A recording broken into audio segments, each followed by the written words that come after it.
कि situational approach के कुछ फेवर्स के बारे में, कुछ उसकी मेरिट्स के बारे में, कुछ उसके एडवांटेज के बारे में। उसी क्रम के अंतर्गत ये तीसरा इसका जो है, इसका जो पॉइंट्स है, इसका जो तीसरा ये जो मुख्य बिंदु है, क्या उसमें गुण है, क्या उसकी अच्छाइयाँ हैं, क्या उसका लाभ है बच्चों के लिए। It is based on the law of exercise. ये जो सिचुएशनल अप्रोच है, जैसा कि कहा जाता है कि मैथमेटिक्स हुआ, चाहे कोई भी विज्ञान का विषय हुआ, चाहे कोई भी विषय हुआ, अनभ्यासम विषम शास्त्र होता है कि यदि उसका अभ्यास छोड़ दिया जाए तो आसान विषय भी बहुत ही क्लिष्ट और कठिन हो जाता है, जिससे अति बुद्धिमान लोगों को भी यदि पढ़ना हो तो कभी काफी जो है दिक्कतों का सामना करना उनको पड़ता है। तो इसमें मतलब यह कि it is based on the law of exercise. ये जो सिचुएशनल अप्रोच है यह क्या है, यह अभ्यास के नियमों पर आधारित है। It is based on the law of exercise. यह अभ्यास के नियमों पर ही आधारित है, क्योंकि हम ग्रामर का, हम लेख का, हम किसी भी मौलिक चिंतन का, किसी भी नए भी अन्वेषण का हम जितना ही अभ्यास करेंगे वह वस्तु उतनी ही प्यूरिफाइड, पवित्र होकर उतनी ही एक सार्थक सिद्ध होने का वो प्रयास करेगी और लोग उसको जानने का प्रयास करेंगे। फिर आपकी चौथा इसका पॉइंट है, this approach makes the teaching learning process more lively and interesting. और यह जो उपागम है, यह जो पढ़ाने की एक विधि है, इस विधि के अंतर्गत जो शिक्षण का कार्य है, learning process more lively and interesting, और इसमें सीखने की जो प्रक्रिया होती है काफी जीवंत होती है और जो है काफी जो है रोचक प्रतीत होती है।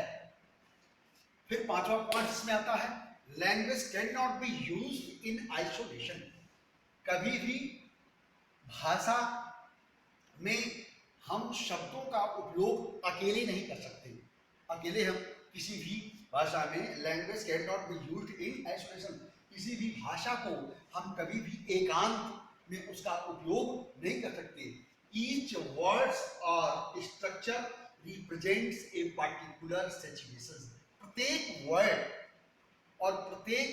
संरचना जो है एक विशेष प्रकार की, एक खास तौर की स्थितियों को बताने का वो प्रयास करती है। कहने का मतलब कि जैसे हमने आपको बताया कि बैंक, जैसे ही she went to bank, that I saw a small girl sitting on the river bank. मैंने बताया कि एक बैंक का मतलब क्या हुआ कि वो जो फाइनेंशियल सेक्टर से हुआ, दूसरे बैंक का मतलब किसी नदी के साहिल या किनारे से मतलब है। तो वही है, ईच स्ट्रक्चर का मतलब, ईच वर्ड का मतलब कभी भी किसी भाषा में एकांत शब्दों का प्रयोग नहीं किया सकता, और प्रत्येक वर्ड का, प्रत्येक शब्दों का, प्रत्येक वाक्यांश का, प्रत्येक इडियम और फ्रेजेस का उस वर्ड की संरचना में उसका अलग अलग जो है महत्व होता है। जैसे कहा जाता है अंग्रेजी में राइट, होमोफोन्स है। राइट माने होता है, एक होता है राइट माने RIGHT ठीक होता है, एक राइट माने होता है अधिकार होता है, एक राइट मीन्स होता है टू टेक डाउन, उसको लिखना होता है। तो अलग अलग शब्दों का जो है अलग अलग वाक्यों का प्रयोग होता है, ताकि विभिन्न स्थित जन्य परिस्थितियों में उसके अर्थ को लगाकर आदमी मनुष्य ज्ञान प्राप्त करने का प्रयास करता है। फिर आ जाती है, therefore it is psychologically necessary to present each language in the situation। और इसलिए मनोवैज्ञानिक तरीके से यह एक आवश्यक होता है to present each language in the और इसलिए ये मनोवैज्ञानिक तरीके से यह आवश्यक होता है कि प्रत्येक भाषा को जो है उस भाषा के भाषा में प्रबंधित करने का प्रयास उसको किया जाए। सिचुएशंस, ठीक है, सिचुएशन विच इट डिपेंड करने का मतलब जिस स्थितियों में उसको हम प्रस्तुत करने का प्रयास कर रहे हैं वह उसकी सार्थकता हमारे लिए काफी सिद्ध हो। जो हम कहना चाहते हैं, जो बच्चों को बचाना चाहते हैं, बताना चाहते हैं, वे बच्चे उस ज्ञान को सही तरीके से प्राप्त कर सके। The previous knowledge of the students which help them to create interest as the students are taken from known to unknown things and concept। The uses the previous knowledge of the student। कहने का मतलब ये एक पढ़ाने की, एक शिक्षण की एक कला भी होती है कि हम पूर्व ज्ञान को नए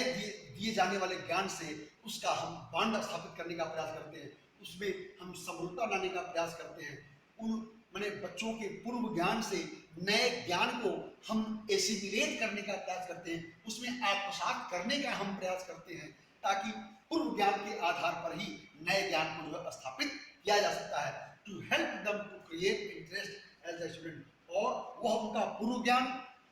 उस विषय से बहुत संबंधित, वह उनका पूर्व ज्ञान, और जब नए ज्ञान से उनका हम आत्मसात करते हैं बच्चों का, तो क्या होता है, उन बच्चों में जो विषय वस्तु के प्रति काफी रोचकता महसूस होती है, और वे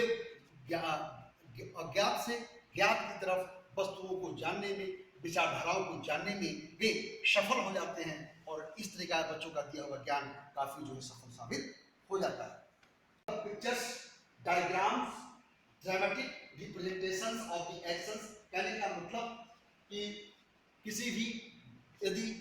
ज्ञान को बच्चों के मस्तिष्क में जो है एक लंबे समय तक उसकी चिर अस्थायीता बनानी होती है, तो व्याख्यान के साथ साथ उस विषय वस्तु से संबंधित यदि बच्चों के सामने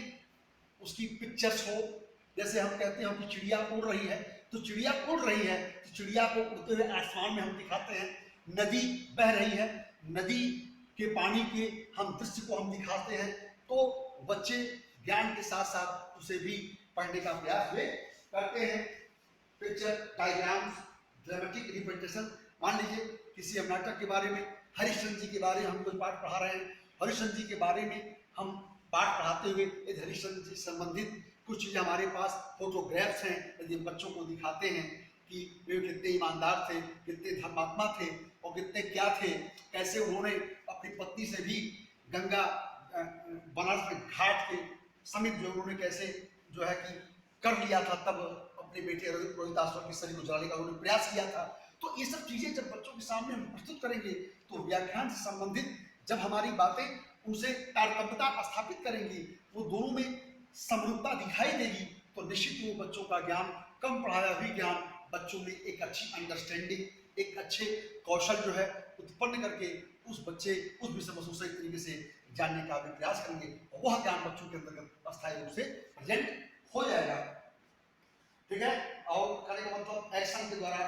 फिल्म को दिखाकर, जैसे कि हम पेड़ों को पर्यावरण की सुरक्षा कैसे कर सकते हैं, तो हम क्या करते हैं कि पेड़ को जब हम काटते हैं तो कोई ऐसा दृश्य बना दे जैसे पेड़ की आंखों से आंसू गिरता हो, तो बच्चों में वह एक अमिट छाप पड़ेगी, तो बच्चे भी शुरू से जब वह ज्ञान उनको दिया जाएगा, तो बच्चे पर्यावरण के प्रति वे सचेत रहेंगे, और वे फिर ऐसा किसी वृक्ष को नुकसान करने का प्रयास वे बिल्कुल नहीं करेंगे। किसी ड्रामा के माध्यम से, किसी फोटोग्राफ्स के माध्यम से उनको ज्ञान दिया जाए, उनको व्यक्तित्व को समझाया जाए, उनके स्ट्रक्चरल अप्रोचेस को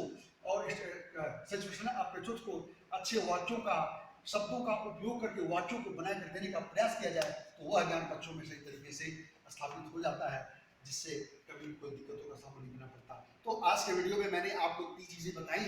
यदि कभी किसी बच्चे को किसी भी वर्ड पर कहीं कोई बात न समझ में आती हो, तो कृपया मेरे कॉन्टैक्ट नंबर पर उनसे प्रश्न पूछ सकते हैं, और मैं उनके प्रश्नों का उत्तर, उनकी समस्याओं को समाधान करने का मैं बिल्कुल प्रयास करूंगा, जहां तक